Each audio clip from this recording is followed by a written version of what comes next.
All right, let's do an unboxing video. This just arrived, and this is going to make some beautiful noise pretty soon.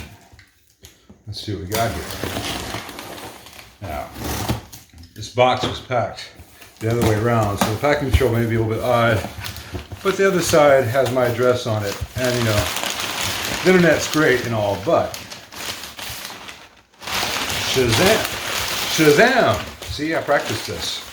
Got that chassis for that box AC-15 style project. Let's get all this cardboard put away to the side, and we'll look and see what we got and why I'm so excited.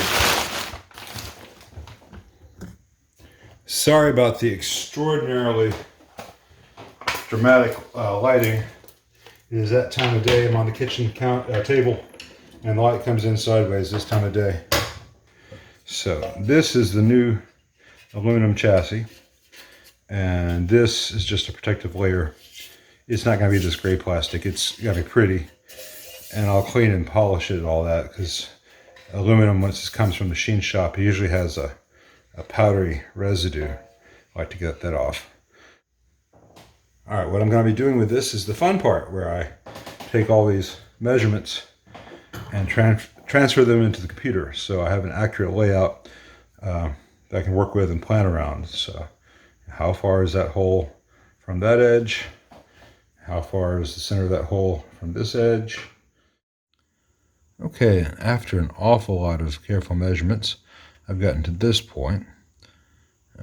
Keeping your mind straight as to the orientation for a head versus a combo is a little like rubbing your belly and patting your head and then switching it back and forth, but beginning to have a good plan here. So full featured with either the normal or EF86 channel, and then the top boost channel with my added mid-circuit cut and either a master volume or a voltage control for the combo layout. So you're facing it. This is the rear of the amp here. I guess I'll use my finger. This would be the rear of the amp, and the head, here's the bottom. It's the same thing, just 180'd. I have to make sure that in all my planning, everything works together. Same thing for the rear panel, though I've not done any graphics on those yet. And on the simpler version, which, you know, here's the EFA6 normal version. Many fewer controls. I've decided not to do a version without master or variable voltage. It will at least have a master volume, but the one I'm using is a post-phase inverter, and when it's on 10, it is literally the same thing as having no master volume because of how it works within the phase inverter circuit. It just lets me have fewer panel options, which is nice. And by the way, this will be available as a head or a combo. More on all that later. Getting this board laid out. Let me do this. Took a lot of time to get all the dimensions just so, and it's beginning to have that beautiful sense of clarity I mentioned before. See, we got some diodes here. I might add some more.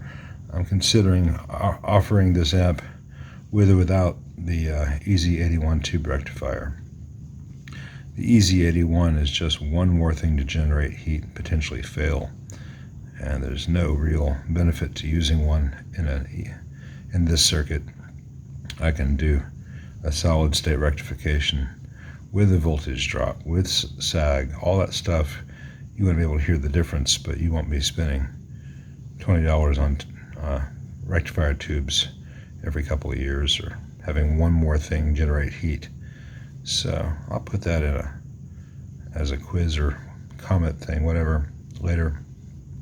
Get more feedback on that. But it's just a matter of some unused eyelets on a board if someone does want the EZ81. It just saves some potential hassle. If I were building one for myself, I would not use the rectifier tube. And now comes the time where, after I've gotten the layout, playing around with how the graphics are actually going to look. Like here I've got these indicator dots, here I don't. you know, I need to figure out graceful ways to show a separation between this set of controls and this set of controls while these are global. In a larger chassis, I just move all these to the side so they're just grouped differently, but there's no room for that. Going with an LED indicator rather than a neon or bulb or anything large, it'll still be quite visible, but it just fits in the space here. The Vox chassis is a ½ inch again taller than this chassis, which means that the cutout in the wood panel is ½ an inch taller. So I don't have the space to do the whole Vox thing where you've got a curved corner, rounded corner box inside another box and everything does that. So even if I wanted to riff on those visuals, I can't do that just because of space. Well, I could, but I'd have to go with tiny little knobs to make everything scale down, and that would just look stupid. So, yeah. A lot of decisions to come and what to call the thing, you know, little things like that. But most importantly, I know within a thousandth of an inch,